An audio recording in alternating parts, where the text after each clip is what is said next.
नमस्कार दोस्तों। आपके कीमती समय की महत्ता को समझते हुए बिना किसी परिचय के सीधे अपनी कहानी शुरू करते हैं। एक दिन एक राजा ने अपने सरदार से अपने राज्य में सबसे कुशल कारीगर को ढूंढ के लाने को कहा। प्रधान ने तुरंत तैयारी शुरू कर दी। वह अपने कुछ सैनिकों को साथ लेकर ऐसे कुशल कारीगर की तलाश में निकल पड़ा। काफी खोजबीन के बाद उन्हें एक कुशल कारीगर मिल गया। वे तुरंत उसे लेकर अपने राज्य में आ गए। तुरंत उस कुशल कारीगर को राजा के सामने पेश किया गया। राजा ने कारीगर को देख कर कहा, मैं एक बहुत सुंदर महल बनाना चाहता हूं। उसके लिए तुमको यहां लाया गया है। तुम्हें उसके लिए उतना पैसा मिलेगा जितना तुम चाहोगे। पैसों की बिल्कुल भी चिंता न करें। आपके पास धन, आभूषण, मोहरे या किसी अन्य चीज की कोई कमी नहीं होगी।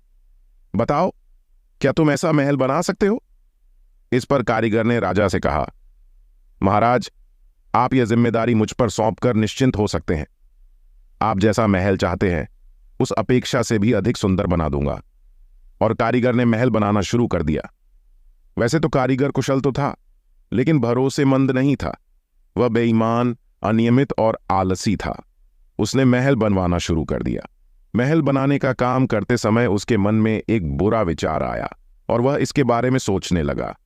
यदि महल के निर्माण के लिए आवश्यक सामग्री निम्न, हल्की, घटिया गुणवत्ता की हो तो इसमें समस्या क्या है?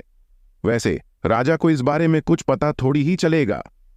अंत में उन्होंने खराब गुणवत्ता और हल्की सामग्री का उपयोग करके दीवारों को अंदर से पूरी तरह से खोखला बना दिया और इसे चिकनी सीमेंट फिनिशिंग से ढक दिया।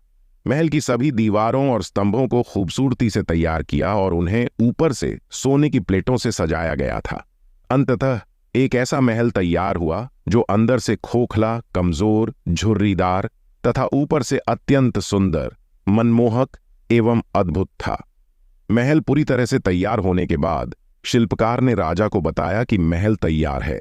राजा एक क्षण की भी देरी किए बिना महल देखने आ गया। महल को देखते ही राजा के मुंह से निकला, अद्भुत। राजा को महल बहुत पसंद आया। राजा उस कुशल कारीगर के काम से बहुत प्रभावित हुआ। राजा ने कारीगर से कहा, तुमने तो मेरी आशा से कहीं अधिक सुंदर महल बनाया है। राजा ने शिल्पकार द्वारा बनाए गए महल और उसके काम की बहुत प्रशंसा की। अंत में राजा शिल्पकार से प्रसन्न हुए और उससे कहा, मुझे बताओ, तुमने जो कलाकृति बनाई है उसके लिए हम तुम्हें क्या इनाम दें? इस पर कारीगर ने कहा, महाराज, आप जो भी देंगे उसे मैं सहर्ष स्वीकार कर लूंगा। तो क्या कुछ हुआ ऐसा कि राजा ने खुशी खुशी पूरा महल ही शिल्पकार को उपहार में दे दिया और राजा चला गया। राजा द्वारा दिए गए इनाम से शिल्पकार को दुखद झटका लगा।